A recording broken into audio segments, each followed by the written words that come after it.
कहानी का नाम है दृढ़ संकल्प से उद्देश्य की पूर्ति। एक गांव में किसान रहते थे। उनके पास एक संत आए और अतिथि सत्कार जैसा किसान के माध्यम से हो सकता था उस संत का किया। संत उनके आदर सत्कार से, उनके सेवा भाव से बहुत खुश हुए, बड़े प्रसन्न हुए। और प्रसन्न होने के बाद संत जी ने कहा कि मैं तुम्हें एक गुरु मंत्र देता हूँ। अब किसान ने गुरु मंत्र लेने से मना कर दिया। क्यों? क्योंकि उसके पीछे एक कारण ये था कि किसान का अधिक से अधिक समय खेत में ही निकल जाता था। इस वजह से वो गुरु मंत्र पूरा नहीं कर पाएगा, पहले उसने मना कर दिया। अब महाराज को लगा कि भाई इस किसान ने इतना सेवा सम्मान सत्कार किया है तो इसकी इच्छा से या कुछ ऐसा गुरु मंत्र तो दिया जाए।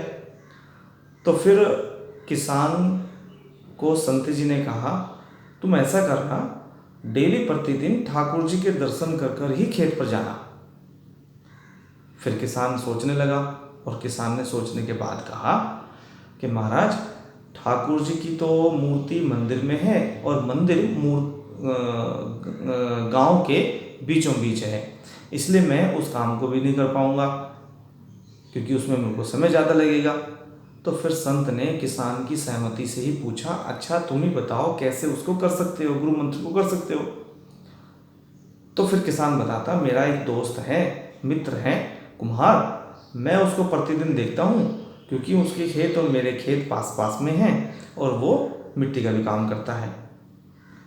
तो संत ने कहा, ठीक है, तुम रोज ही उसको देखना, लेकिन इसके साथ में एक नियम और बांध लो, तुमने उसका चेहरे बिना देखे चेहरा भोजन नहीं करना। जब तुम उसका चेहरा देख लोगे तभी भोजन करोगे, ऐसा उसका एक नियम बना लो। अब किसान को लगा ये तो बड़ा आसान सा काम है, उसने भी अपनी सहमति दे दी और वो गुरु मंत्र उसको मिल गया। अब किसान का नियमित रूप से प्रतिदिन ये काम शुरू हो गया कि रोज अपने दोस्त का चेहरा देखता और चेहरा देखने के बाद ही भोजन करता। ऐसा नित्य प्रतिदिन उसका काम चलने लगा। अब एक दिन क्या हुआ, किसान को खेत पर जल्दी जाना था तो स्वाभाविक है खाना भी जल्दी बन गया। अब खाना जैसे जल्दी बन गया, जल्दी उसको खेत पर जाना है तो खाना कैसे खाए, अपने मित्र का चेहरा देखना है। तो अपना मित्र का चेहरा देखने के लिए वह दीवार की जो बाउंड्री होती है उसके ऊपर चढ़ा और उसको आवाज़ लगाने लगा। तो घर में से आवाज़ आई कि वो तो यहाँ नहीं है। अब यहाँ नहीं है तो इसको तो एकदम लगा भी ये भोजन कैसे किया जाएगा, वो तो है नहीं। पूछा कहाँ गया, कि खेत में मिट्टी लेने के लिए गया है। अब वो बाउंड्री से नीचे कूदा और तुरंत वो जहाँ मिट्टी खोद रहा था उस तरफ दौड़ने लगा। उधर वो कुम्हार अपनी मिट्टी को खोद रहा था। अब खोदते खोदते उस कुम्हार को वहाँ मिट्टी में एक कलश मिला। उस कलश के अंदर जेवर, सोना चांदी, हीरे मोती जितना भी हो सकता था उस कलश के अंदर भरा हुआ था। अब उस कलश को निकाल कर उसने देखा, वो तो एकदम दंग रह गया। उसके मन में एकदम आया कि इस कलश को निकालते हुए मुझे किसी ने देखा तो नहीं है। तो जैसे ही उसने गड्ढे में से अपनी मुंडी को, अपने सिर को बाहर निकाला तो देखा वो किसान दौड़ता दौड़ता आ रहा है। अब वो नीचे बैठा और देखने लगा, अरे इसने तो मुझे देख लिया होगा, ये मेरी तरफ ही आ रहा है या कहीं और जा रहा है। तो वो थोड़ा सा और ऊपर उठा। तो जैसे ही ये ऊपर उठा, किसान ने इसके चेहरे को देखा और किसान दौड़ता हुआ बोलता हुआ चला गया कि मैंने देख लिया, मैंने देख लिया, मैंने देख लिया, और वहीं से वापस मुड़ गया। अब इसको धक धक होने लगी कि इसने तो देख लिया है मुझे, अब ये तो शोर मचा देगा, पूरे गांव के अंदर फैला देगा। तो जल्दी से उस गड्ढे में से बाहर निकला और बाहर निकल कर आया और जोर जोर से चिल्लाने लगा, मैंने भी तुझे देख लिया, तुझे देख लिया, अरे तू रुक तो सही, सुन तो आ, इधर तो बात तो मान मेरी, एक बार मेरे पास तो आ। अब वो किसान एकदम सहज रूप से रुका और वापस आया और उसके पास। तो उसके मित्र ने उसमें से आधा हिस्सा निकाल कर उसको दे दिया।